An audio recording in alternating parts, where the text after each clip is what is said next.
وداؤد وسلیمان، اور اے نبی آپ داؤد اور سلیمان کا بھی تذکرہ کیجئے، اذ یحکمان فی الحرث، جب وہ دونوں ایک کھیتی کے بارے میں فیصلہ کر رہے تھے۔ احادیث میں، روایات میں اس کی تفصیل ہے، وہ یہ ہے کہ داؤد علیہ السلام بادشاہ تھے، سلیمان علیہ السلام آپ کے بیٹے اور جانشین تھے، ولی عہد تھے۔ آپ کے پاس ایک کیس آیا کہ ایک بکریوں کا ریوڑ پورا گھس گیا ایک کھیت میں اور بہت نقصان پہنچایا اس نے کھیت کو۔ اب جو کھیت کا مالک تھا وہ کیس لے کر آ گیا داؤد علیہ السلام کے پاس کہ بھئی اس کی بکریاں میرے کھیت میں گھسی ہیں اور مجھے نقصان ہوا ہے تو میرے نقصان کی تلافی کی جائے۔ تو بکریوں کا مالک بھی پہنچ گیا۔ تو داؤد علیہ السلام نے قیاس کے مطابق فیصلہ کیا، سیدھا سیدھا وہ فیصلہ یہ تھا کہ بھئی بکریوں نے جتنا نقصان پہنچایا ہے، کیونکہ یہ غلطی بکریوں کے مالک کی ہے، اس کا کام تھا اپنے ریوڑ کی حفاظت کرنا، اس نے حفاظت نہیں کی، بکریوں نے گھس کے کھیت میں جو نقصان پہنچایا تو تمام کا تمام تاوان یہ بکریوں کا مالک بھرے گا۔ لیکن کمال کی بات یہ تھی کہ وہ تاوان اتنا زیادہ آ رہا تھا جو بکریوں کی ریوڑ کی قیمت کے برابر تھا، یعنی اتنا فصلوں کو نقصان ہو گیا تھا کہ اس فصل سے جو آمدن ہوتی وہ بکریوں کی قیمت کے برابر تھی۔ لہذا طے یہ ہوا کہ حضرت داؤد نے یہ طے کیا کہ بھئی اب پوری بکریاں ہی اٹھا کے اس کو دے دی جائیں، یعنی ریوڑ پورا ہی اس کو دے دیا جائے، یعنی ظاہر اب قیمت دو یا بکریاں دے دو، بات ایک ہی ہے۔ تو اب یہ فیصلہ 100% انصاف پر مبنی تھا، لیکن اس میں بکریوں کے مالک کا نقصان بہت زیادہ تھا، بکریوں کے مالک کا اس میں بہت زیادہ نقصان تھا کہ اس کا پورا ریوڑ ہی جا رہا ہے۔ تو حضرت سلیمان علیہ السلام نے صلح کا راستہ اختیار کیا، انہوں نے فرمایا کہ نہیں، ہمارا مقصد یہ ہے کہ ہم جو کھیت کا مالک ہے اس کے نقصان کی تلافی بھی ہو، اصل مقصد تو یہ ہے، بکریوں کے مالک کو نقصان پہنچانا ہمارا مقصد نہیں ہے، بلکہ ہمارا بنیادی مقصد یہ ہے کہ جو کھیت میں جو نقصان ہوا ہے کسان کا یا زمیندار کا، وہ اس نقصان کی تلافی ہو جائے۔ کس طرح سے ہو، یہ تلافی کرے بکریوں کا مالک۔ تو اس کی تلافی کا آسان راستہ یہ ہے کہ یہ کھیت حوالے کیے جائے بکریوں کے مالک کو، کہ بکریوں کا جو مالک ہے نا وہ اس کھیت میں زراعت کرے گا اور کھیت کو اس حالت پہ لوٹائے گا جس حالت پہ نقصان سے پہلے تھا، اور اس دوران یہ تمام بکریاں یہ کھیت کے مالک کے پاس رہیں گی اور کھیت کا مالک ان بکریوں سے فائدہ اٹھائے گا، اس کا دودھ استعمال کرے گا، اور ظاہر دودھ ہی استعمال ہو سکتا ہے، یعنی جب تک یہ کھیت اپنی پہلی حالت پہ بحال نہیں ہو جاتا اس وقت تک کھیت کا مالک جو گزارا کرے گا وہ بکریوں کے دودھ سے کرے گا۔ اس کو کہتے ہیں صلح۔ صلح کا مطلب ہوتا ہے کہ آپ قانون کے مطابق فیصلہ نہ کریں بلکہ دو فریقوں میں کمپرومائز کا راستہ اختیار کریں آپ۔ تو جو بھی جج ہو یا قاضی ہو، اچھا جج، اچھا قاضی، اچھا فیصلہ کرنے والا وہی ہوتا ہے کہ وہ دونوں فریقوں کو کسی ایسی درمیانی بات پر آمادہ کر لے جس میں دونوں کا نقصان نہ ہو۔ تو داؤد علیہ السلام کا فیصلہ بھی حق پر مبنی تھا، لیکن اس میں بکریوں کے مالک کا نقصان بہت ہو رہا تھا، تو اس لیے داؤد علیہ السلام نے کیا کیا، سلیمان علیہ السلام نے صلح کا راستہ اختیار کیا کہ بھئی ہمارا مقصد تو یہ ہے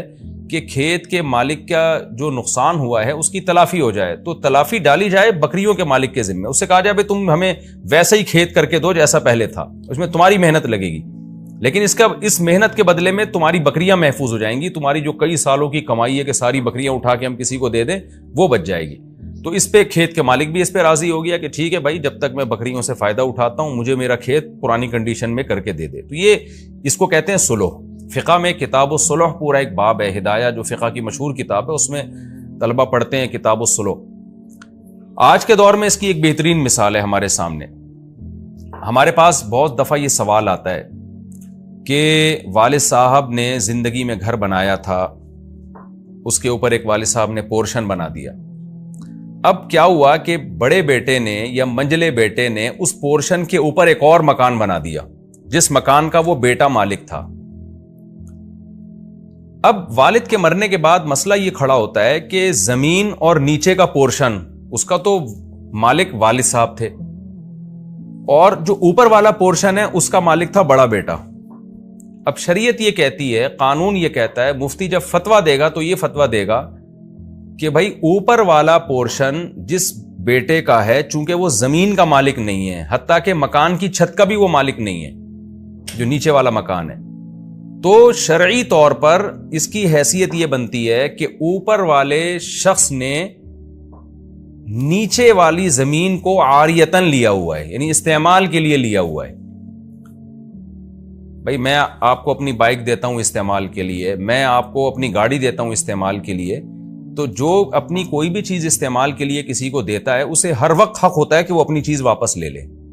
چاہے وہ 100 سال کے لیے بھی دے، لیکن عاریتن دیا ہے نا تو حق ہے. میں آپ کو اپنی گاڑی دیتا ہوں استعمال کے لیے، بائک دیتا ہوں، میں کہتا ہوں جی میں نے آپ کو 20 سال کے لیے دی ہے، لیکن کل میرا دماغ گھوم جاتا ہے، میں کہتا ہوں جی واپس کرو، مجھے نہیں، یہ تو کیونکہ ایک تبرع ہے نا، احسان ہے، تو جب چاہیں آپ اپنی زمین واپس لے لیں، اپنی گاڑی واپس لے لیں. تو جیسے آپ کسی کو سواری کے لیے اپنی گاڑی دیتے ہیں تو عاریتن آپ کسی کو اپنی زمین بھی دے سکتے ہیں کہ بھئی یہ میری زمین ہے، اس پہ چاہو اپنا گھر بنا لو.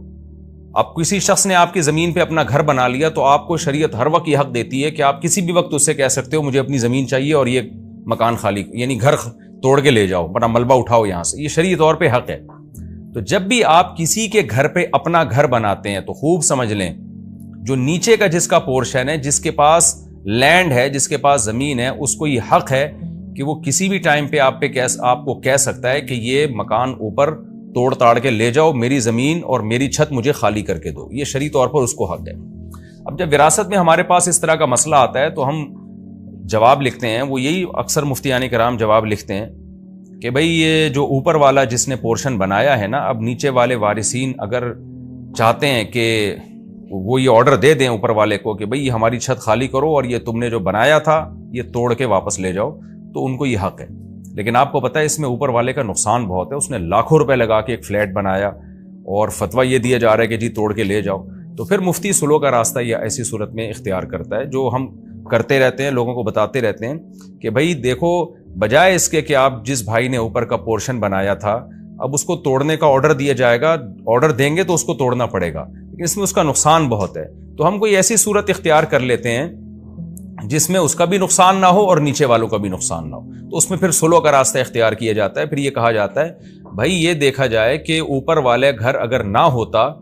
تو اس پورے مکان کی قیمت کیا ہوتی، اوپر والا گھر بننے کی وجہ سے اس پورشن کی قیمت کیا یعنی اس پورے مکان کی قیمت میں کتنا اضافہ ہوا ہے. تو آپ ایسا کریں کہ اوپر والے بھائی کو وہ قیمت دے کے وہ مکان اس سے لے لیں آپ اور وہ وراثت میں اس کو شامل کر لیں. تو یہ بھی صلح کا راستہ ہے، اس میں نہ اوپر والے کو نقصان ہوا نہ نیچے والے کو نقصان ہوا، اور توڑنے میں تو سب کا نقصان ہے. تو بعض دفعہ شرعی قانون ایک طرف رہنمائی کر رہا ہوتا ہے، لیکن جو ماہر مفتی ہوتے ہیں یا ماہر قاضی ہوتے ہیں وہ صلح کا راستہ اختیار کرتے ہیں تاکہ دونوں فریقوں میں سے کسی کو بھی نقصان نہ ہو اور جو مقصد تھا نقصان سے بچانا وہ حاصل ہو جائے. تو یہ کتاب الصلح پورا ایک فقہ کے میں ایک پورا باب ہے، اور ہماری عدالتوں میں تو صلح کا کوئی سیٹ اپ ہے ہی نہیں. میرے پاس ایک دفعہ کیس آیا، مجھے یاد ہے کہ 2 شخص کا جھگڑا تھا، لاکھوں روپے کا ان کا مسئلہ چل رہا تھا. تو مجھے پتا تھا کہ اس میں جب ایک کے حق میں فیصلہ کیا جائے گا تو دوسرے کو بہت شدید نقصان ہوگا اس میں. تو وہاں اکثر ہم بھی صلح کا راستہ اختیار کرتے ہیں کہ بھئی کچھ دو کچھ لو کی پالیسی اختیار کر کے اس پھڈے کو ختم کرو. تو یہ راستہ ہمیں اختیار کرنا چاہیے. تو یہاں بھی اللہ تعالیٰ نے حضرت سلیمان علیہ السلام کی تعریف اس لیے کی کہ داؤد علیہ السلام نے جو فیصلہ کیا وہ بھی شریعت کے مطابق برحق فیصلہ تھا، لیکن سلیمان علیہ السلام نے کمپرومائز کا راستہ اختیار کیا کہ بھئی بکریوں کے مالک نے جان کر تو بکریاں نہیں بھیجی نا جنہوں نے کھیت تباہ کر دیا. تو ٹھیک ہے قانونی لحاظ سے تو ساری بکریاں اس کو دینی پڑیں گی کھیت کے مالک کو، لیکن اس میں بیچارے کا نقصان کتنا ہے. تو کیوں نہ ہم کوئی کمپرومائز والا راستہ اختیار کریں، اس کو بھی نقصان نہ ہو اور جو کھیت کا مالک ہے اس کے نقصان کی تلافی بھی ہو جائے. تو آج بھی بہت سے لوگوں کو نا بس وہ ٹو دا پوائنٹ بات کرنے کی عادت ہوتی ہے اور وہ ایسے فیصلے کرتے ہیں کہ وہ سوسائٹی میں اس فیصلے کو لوگ قبول نہیں کرتے. تو جو حکمت پر مبنی لوگ ہوتے ہیں، جو حکیم ہوتے ہیں، حکمت والے ہوتے ہیں، وہ کوشش یہ کرتے ہیں کہ ایسا فیصلہ سنایا جائے جو دونوں کے لیے سوٹیبل ہو. تو قرآن نے یہی بتایا کہ وَدَاوُودَ وَسُلَیمان، اور داؤد اور سلیمان کا بھی تذکرہ کیجئے. اِذْ يَحْكُمَانِ فِي الْحَرْثِ، جب دونوں ایک کھیتی کے بارے میں فیصلہ کر رہے تھے. اِذْ نَفَشَتْ فِيهِ غَنَمُ الْقَوْمِ، جب قوم کی بکریاں اس میں، یعنی قوم سے مراد لوگوں کی بکریاں، کوئی خاص فرد تھا وہ مراد ہے، یعنی وہ ایک قوم ہی کا فرد تھا نا، وہ ان کی بکریوں کا ریوڑ اس میں گھس گیا. وَكُنَّا لِحُكْمِهِمْ شَاهِدِينَ، اور ہم سلیمان اور داؤد کے فیصلے کو دیکھ رہے تھے کون اس میں کیا فیصلہ کرتا ہے. فَفَهَّمْنَاهَا سلیمان، ہم نے سلیمان کو سکھا دیا، وہ سلیمان کے دل میں ہم نے ڈال دیا کہ اس طرح سے کرنا ہے. تو اللہ حضرت سلیمان کی تعریف اور یہ اس صلح کے راستے کی تعریف اللہ تعالیٰ اس لیے کر رہے ہیں تاکہ اس امت کی رہنمائی ہو کہ امت بھی ہمیشہ صلح کے راستے کو اختیار کرے، صرف فیصلے تھوپنے والا کام نہ کرے۔ وَكُلًّا آتَيْنَا حُكْمًا وَعِلْمًا، اللہ کہتے ہیں اب ایسا نہ ہو کہ داؤد کی تمہاری نظر میں ویلیو کم ہو جائے کہ داؤد علیہ السلام کو تو پتہ نہیں تھا، سلیمان کو پتہ چل گیا۔ اللہ کہتے ہیں نہ، ہم نے دونوں کو حکمت اور علم دیا تھا، داؤد کو بھی سلیمان کو بھی، لیکن بعض دفعہ ایسے ہوتا ہے کہ اسپیسیفک کسی خاص واقعے میں کسی کی توجہ چلی جاتی ہے، کسی کی نہیں جاتی۔ تو اللہ کہتے ہیں داؤد بھی حکمت والے اور علم والے تھے، سلیمان بھی حکمت والے اور علم والے، لیکن اس واقعے میں ہم نے سلیمان کو زیادہ سیدھے راستے کی طرف رہنمائی کی۔ وَسَخَّرْنَا مَعَ دَاوُودَ الْجِبَالَ، اور ہم نے داؤد کے ساتھ پہاڑوں کو مسخر کر دیا۔ اچھا، اس پچھلے واقعے میں ایک سبق یہ بھی ملتا ہے کہ قرآن کہتا ہے کہ ہم نے سلیمان کو زیادہ اچھا سمجھایا، لیکن پھر قرآن داؤد علیہ السلام کی توہین سے بھی ہمیں بچا رہا ہے کہ تم یہ نہ سمجھو کہ داؤد کے پاس علم اور حکمت نہیں تھا، وہ بھی بڑے حکمت والے اور علم والے تھے۔ اس میں بھی اس طرف اشارہ ہے کہ بعض دفعہ ایک کم درجے کا شخص، اس کی توجہ کسی اچھے فیصلے کی طرف چلی جاتی ہے، اور جو زیادہ ذہین ہوتا ہے، زیادہ علم والا ہوتا ہے، اس کی توجہ نہیں جاتی۔ تو اس سے یہ ثابت نہیں ہو جاتا کہ جس کے دماغ میں اچھا خیال آیا وہ ہر لحاظ سے پہلے سے برتر ہے۔ بعض دفعہ ہوتا ہے کہ آپ زیادہ ذہین ہے اور دوسرا کم درجے کا ذہین ہے، لیکن اس کم درجے کے ذہین کی توجہ چلی گئی اور آپ کی توجہ نہیں گئی، تو اس سے اس کم درجے والے کو یہ نہیں سمجھنا چاہیے کہ جی میں بہت ذہین ہوں یا میرے پاس علم زیادہ ہے۔ یہ جزیات ایسی ہیں کہ احیاناً اس طرح ہو جاتا ہے کہ ایک کم علم والے کی توجہ چلی جاتی ہے، زیادہ علم والے کی توجہ نہیں جاتی۔ وَسَخَّرْنَا مَعَ دَاوُودَ الْجِبَالَ، اللہ کہتے اور ہم نے داؤد کے ساتھ مسخر کر دیا تھا پہاڑوں کو۔ یسبحنا، کیسے مسخر کیا کہ پہاڑ بھی تسبیح بیان کیا کرتے تھے۔ دوسرے مقام پہ ہے نا قرآن میں، یا جبال اوبی معہ والطیر، اے پہاڑوں تم بھی داؤد کے ساتھ اللہ کی حمد و ثنا کرو، اور اے پرندوں تم بھی کرو۔ تو پہاڑ بھی تسبیح بیان کرتے تھے۔ دیکھیں قرآن سے پتہ چلتا ہے کہ اس کائنات کی ہر چیز اللہ کی تسبیح بیان کرتی ہے۔ سورہ نور میں ہے وَإِن مِّن شَيْءٍ إِلَّا يُسَبِّحُ بِحَمْدِهِ، ہر چیز اللہ کی تسبیح بیان کرتی ہے۔ تو سوال پیدا ہوتا ہے کہ جب ہر چیز تسبیح بیان کرتی ہے تو یہاں داؤد علیہ السلام کی کیا خصوصیت ہوئی کہ ہم نے پہاڑوں کو مسخر کیا اور وہ بھی تسبیح کرتے تھے؟ تو اس سے صاف پتہ چلتا ہے کہ ویسے تو ہر چیز بزبان حال اللہ کی تعریف کر رہی ہے، لیکن جو داؤد علیہ السلام کا معجزہ تھا وہ یہ تھا کہ باقاعدہ سبحان اللہ الحمدللہ کی پہاڑوں سے آوازیں آیا کرتی تھی۔ یہ معجزہ تھا داؤد علیہ السلام کا کہ داؤد علیہ السلام جب زبور تلاوت کرتے یا اللہ کی حمد و ثنا کرتے تو پہاڑوں سے بھی لا الہ الا اللہ کی اور پرندوں سے بھی لا الہ الا اللہ کی آوازیں آنا شروع ہو جایا کرتی تھی۔ وَكُنَّا فَاعِلِينَ، اللہ کہتے ہیں اور یہ سارے کام ہم کر رہے تھے۔ یہ بھی ایک اشکال کا جواب ہے کہ پہاڑ کیسے اللہ کی تسبیح بیان کر رہے ہیں، پرندے کیسے کر رہے ہیں؟ تو اللہ کہتے ہیں پرندہ نہیں کر سکتا زبان کے ذریعے کہ وہ زبان انسان کی سمجھ میں آئے، پہاڑ نہیں بول سکتا، لیکن یہ سارے کام ہم کر رہے تھے۔ اسی سے علماء نے استدلال کیا ہے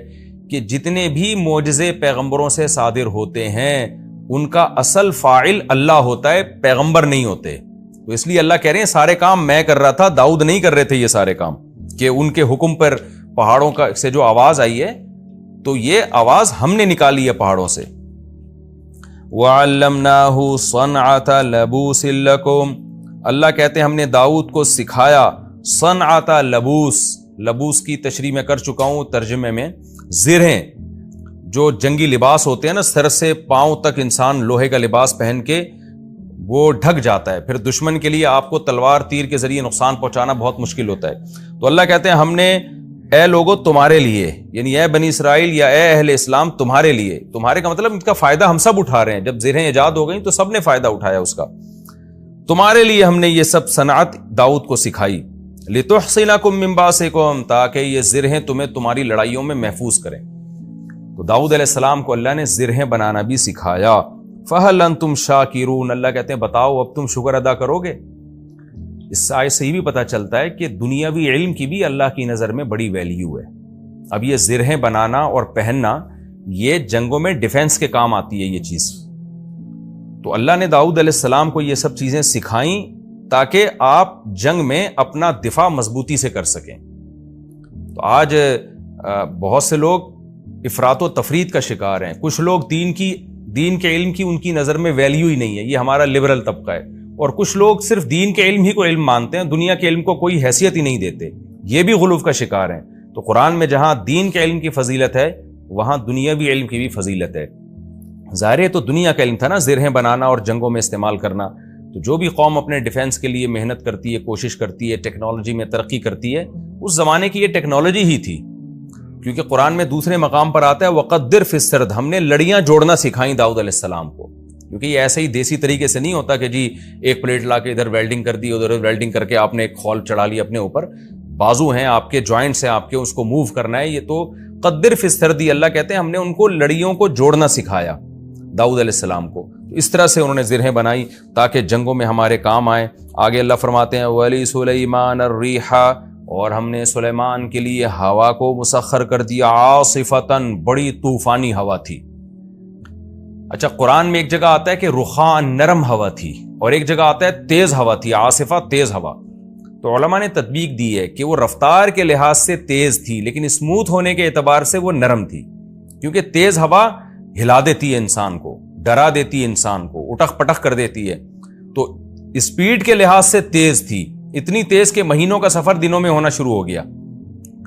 اور لیکن نرم اتنی کہ جیسے ہم جہاز میں جب سفر کرتے ہیں نا تو کیسے اسپیڈ کے ساتھ جا رہا ہوتا ہے لیکن کوئی جھٹکے نہیں آتے، کوئی انسان ہلتا جلتا نہیں ہے اس میں،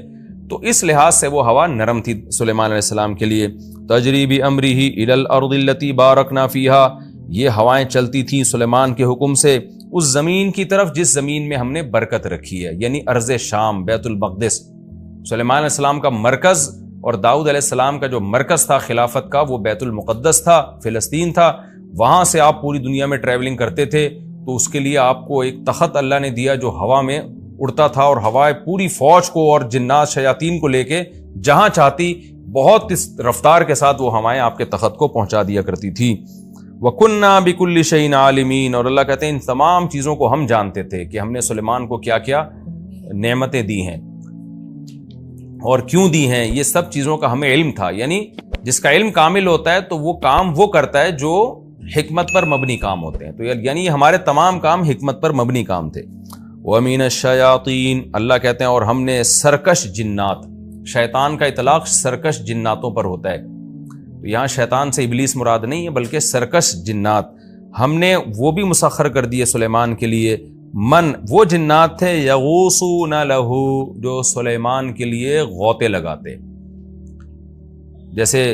روایات میں اور قرآن میں ہے کہ سمندر کے اندر غوطے لگاتے، کیوں لگاتے؟ سمندر کے اندر سے نایاب موتی، ہیرے، جواہرات نکالتے تاکہ سلیمان علیہ السلام کی معیشت اس سے مضبوط ہو۔ یہ بھی اگر آپ دیکھیں کہ معدنیات کا کسی ملک میں نکلنا اس ملک کی معاشی ترقی کے لیے بہت مفید ہے، اس کا ثبوت قرآن سے بھی ہے۔ سلیمان علیہ السلام کی حکومت کو اللہ مضبوط کرنے کے لیے کیا اللہ نے کیا کہ جنات کو آپ کے تابع کر دیا، وہ سمندر کی تہ میں جا کے ہیرے جواہرات نکالتے۔ اس سے بھی پتہ چلتا ہے کہ دنیاوی اسباب اختیار کرنا یہ نہ توکل کے خلاف ہے نہ شریعت کے خلاف ہے، ورنہ سلیمان علیہ السلام کو کیا ضرورت تھی کہ سمندروں میں غوطے لگوا کے وہاں سے ہیرے جواہرات نکالیں، موتی نکالیں۔ وہ کہتے بھائی ہم دنیا دار لوگ تھوڑی، ہم تو بس اللہ اللہ کریں گے اور جو کرنا ہوگا اللہ نے خود کرے گا، اللہ خود کرے گا، ہمیں ہیرے جواہرات اور اتنا عالی شان تخت بنانے کی کیا ضرورت ہے۔ لیکن ایک اسٹیبل گورنمنٹ تھی سلیمان علیہ السلام کی، زبردست حکومت تھی، اور اللہ نے آپ کو مشن دیا تھا کہ پوری دنیا میں آپ نے اس حکومت کو قائم کرنا ہے، تو اس کے لیے اللہ نے آپ کو اسباب اور وسائل دیے۔ آگے اللہ فرماتے ہیں وَيَعْمَلُونَ عَمَلًا دُونَ ذَلِكَ، اور اس کے علاوہ بھی بہت سارے اعمال یہ شیاطین کیا کرتے تھے۔ دوسرے مقام پہ آتا ہے، وہ جب ہم وہاں پہنچیں گے تو وہاں میں اس کا تفصیلی تذکرہ کروں گا کہ وہ جنات سلیمان علیہ السلام کی جو فوجیں تھیں نا ان کے لیے بڑے بڑے دیگڑے بنایا کرتے تھے تاکہ وہ فوجی بیرکوں میں جا کے اس میں کھانا کھائیں، تو اتنے بڑے بڑے برتن بنایا کرتے تھے اور قلعے بنایا کرتے تھے، اور وتماثیل وجفان کالجواب وقدور الراسیات، تو ایسے بہت سارے کام، بڑی بڑی عمارتیں بنایا کرتے تھے ان کے لیے، تو بہت سارے کام جو انسانوں کے لیے بنانا بہت مشکل تھا، تو جنات کے ذریعے سلیمان علیہ السلام وہ کام کیا کرتے تھے۔ آگے اللہ فرماتے ہیں وَكُنَّا لَهُمْ حَافِظِينَ، سوال پیدا ہوتا ہے اتنے بڑے بڑے سرکش جنات سلیمان کے تابع کیسے ہو گئے؟ ظاہر ہے جو جن سمندر میں گھس کے اس کی تہ سے موتی نکال کے لا رہا ہے اور بڑے بڑے پہاڑوں پہ پتھروں کو لے کے جا رہا ہے تو انسان کو بھی بڑا نقصان پہنچا سکتا ہے، اور انسان کے تابع کیوں بنے گا؟ اس کا اللہ نے جواب دیا وَكُنَّا لَهُمْ حَافِظِينَ، ان جنات کی حفاظت ہم کر رہے تھے۔ حفاظت کا مطلب پہرا ہم دے رہے تھے کہ وہ سرکش نہ ہونے پائیں۔ اس سے پتہ چلتا ہے کہ آج کے عاملین جو کہتے ہیں ہم نے جناتوں کو تابع کیا ہوا، یہ جھوٹ بولتے ہیں۔ جنات کو تو اللہ نے تابع کیا تھا، سلیمان علیہ السلام کے لیے مسخر کیا، تو تبھی تو قرآن اشکال کا جواب دے رہا ہے کہ اتنے پاورفل جنات انسان کے فرما بردار کیسے بن گئے؟ تو اللہ کہتے ہیں وہ خود تھوڑی بنے، کنا لہم حافظین، ہم حفاظت کر رہے تھے ان کی، ہم نے ان کو ہلنے نہیں دیا، سلیمان کا روب ان کے اوپر ڈال دیا۔ تو آج کے عامل نہ تو سلیمان علیہ السلام ہیں، نہ یہ اتنے پاورفل ہیں کہ یہ جنات کو اپنے قابو میں لیں۔ حقیقت یہ ہے کہ جنات نے ان کو اپنے قابو میں لیا ہوا ہوتا ہے، اور پھر ان سے الٹے الٹے کام جنات کروا رہے ہوتے ہیں۔